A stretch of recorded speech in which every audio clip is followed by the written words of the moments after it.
If you're interested in stimulus, Social Security, student loan debt forgiveness, or food stamps, you're going to want to watch this video all the way through. Breaking news coming out just today regarding all of these items and the debt ceiling negotiations. Now, this just came out today. Take a look. Republicans reportedly want to ban student loan forgiveness and make it harder to get food stamps in the debt ceiling deal. And they seem to want to do it all over again next year. And yes, I'm going to be sharing with you the details that just came out on this. And what we're hearing is we don't have all the details yet. They're going to be unfolding next week. But this is breaking news that just came out today. I'm going to share with you what they're saying. And yes, all of these provisions are under consideration for negotiation to resolve the debt ceiling crisis. And also stick around to the end because I'm going to give you some more information about benefits that are terminating here very soon. Now, we're going to dive right in. But before we do me a quick favor, smash the like button if you appreciate the updates. I'll let you know everything happening. And also, if you want to stay up to date, it's totally free. Why not? Hit the subscribe button, turn on the notification bell. I'll keep you up to speed with Congress, the economy, what's available for you and your family, or what to prepare for. And also, in addition to that, I've got a word from today's video sponsor that I pray is a blessing to you, but more on that later on in the video. But let's dive into this article, breaking news that just came out. And as always, I'm going to put it on the screen, read right from it, and I'll cite it in the description below so you can read it for yourself if you'd like. But with that being said, you guys, let's go ahead and dive right in. Now, very quickly, a word from today's video sponsor, Webull. And if you want to get some free money, some free stocks, use my link in the description below. They have a special right now where if you deposit as little as 1 penny when you open up an account, you can get 12 free stocks that could be valued up to $30,600. Now, all you got to do is very quickly use the link in the description below, go to Webull, open up an account, fill out the form, and then link your brokerage account to your bank account, deposit as little as 1 penny, and you can get 12 free stocks valued up to as much as $30,600. So it's a no-brainer. Open an account with Webull and start today. All right, so link in the description below to this article that came out just about an hour or so ago from Business Insider. That's going to give us all the details on the debt ceiling negotiations and what's under consideration. Now it says, after months of back and forth, as the country slowly teeters towards a potentially catastrophic debt ceiling crisis, Republicans are reportedly finally ready to start making a deal. And we've heard the two going back and forth, Republicans and Democrats saying we need the other to come to the table. They're not willing to negotiate. And now we're hearing they're finally starting to get some items on the table. According to Punchbowl News, House Republican leaders are gearing up to present their ideas to the rest of the party as recess comes to a close. Per the report, lawmakers are starting to put together a debt ceiling package that would raise the limit until May 2024. So they're going to extend this out for about a year. And they're aiming to limit budget growth to 1% annually over the next decade by banning student loan forgiveness, placing work requirements on welfare programs, and rescinding unspent COVID-19 funds, among other things. And you heard that right, rescinding unspent COVID-19 funds. That means taking back those stimulus provisions, that money I've let you guys know here on the channel for quite some time. There's $400 billion of leftover funds from previous stimulus packages. They're saying, let's take that money back. Now, these cuts are not entirely new ideas. The GOP House Budget Committee floated blocking student loan debt forgiveness, rescinding unspent pandemic funds, and placing work requirements on welfare programs like SNAP in a February memo outlining areas in which they would support cutting spending for a debt ceiling deal. Now, notice in here, one of the items that was not mentioned was Social Security. We're going to be discussing that here in just a second. If a deal to raise the limit through May 2024 goes through, it would bring another debt ceiling fight just before the presidential elections, adding another level of chaos to the cycle.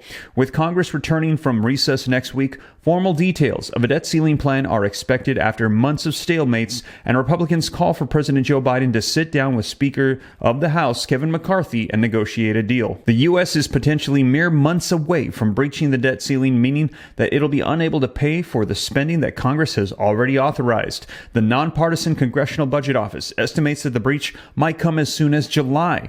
In the meantime, Republicans have been preparing emergency measures to pay off high-priority debts, what Treasury Secretary Janet Yellen said would still be effectively a default, and that is the X date that we're waiting for. We've already hit the debt ceiling. Now we're hearing we have a limited amount of time to resolve this before we could potentially default, which they're saying will be catastrophic and devastating for our country. And one of the things they're saying that could be directly impacted is Social Security and delays. But this would be devastating for our nation and would certainly certainly plunge us deeper into a recession.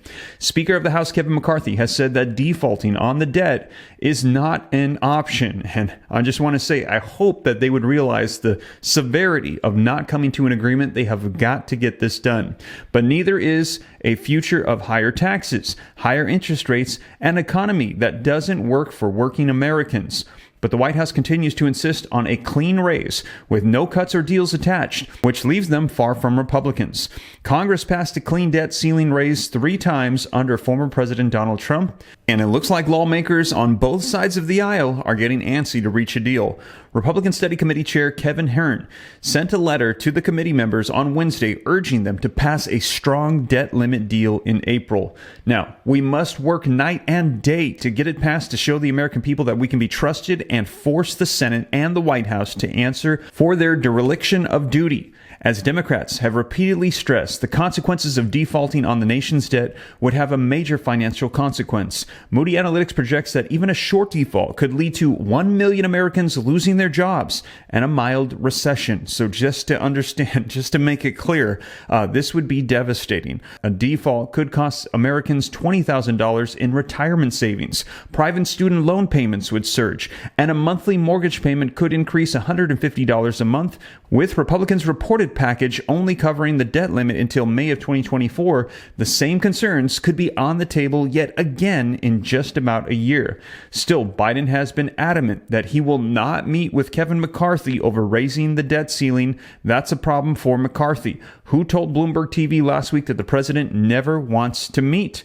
"I'm very concerned about the debt ceiling," he said. "I want to make sure we don't have conflict." So let me know your thoughts. This is happening right now. They have got to avoid a default, and there's a lot of talks about different provisions and cutting things so that way we don't fall into a debt crisis, but the spending isn't out of control. And one of the big ones, as I mentioned, Social Security and Medicare. They actually make up about 1/3 of the budget that they're talking about, but they said they're not going to cut it. But do you think that they're going to have to indirectly make cuts to this, as they can't seem to come to an agreement on an assortment of different provisions to avoid a default, which would be catastrophic? Let me know your thoughts. Now, I did let you know in a previous video that some of the cuts that are coming that people don't even realize is coming through taxation of Social Security. With this record high, 40-year high cost of living adjustment that increased by 8.7%, if I remember correctly, to Social Security in 2022. That pushed a lot of people over the existing tax bracket, which they did not raise, which means that a lot more people are going to be paying more taxes on their Social Security. And they're saying what you thought was a raise, well, actually, you're going to pay a lot more in taxes now. And also, we're hearing that they could be adjusting the retirement age as well. And that could cut a lot of people's benefits too. So we will see what they decide to do with Social Security, with these other provisions, the leftover stimulus funds they're talking about taking back, student loan forgiveness, and also food stamp benefits. All of these we're hearing are under consideration. Now, like I said, as more details come out, I'll be sure to let you know here on the channel, but this just came out today. Wanted to report to you the latest breaking news so you know what's going on. But let me know your thoughts in the comments down below. And in addition to that, if you missed the benefits that are going to be terminating here very soon, I reported it to you yesterday as we saw the president sign it into law. He said he would not veto the end of the emergency declaration for the state of the pandemic, and it went through. It is signed. It is official. Check out more details in this video right here. But with that being said, you guys, thank you so much for joining me. I'll catch you in the next one as more details come out. Take care. God bless. This is Steve.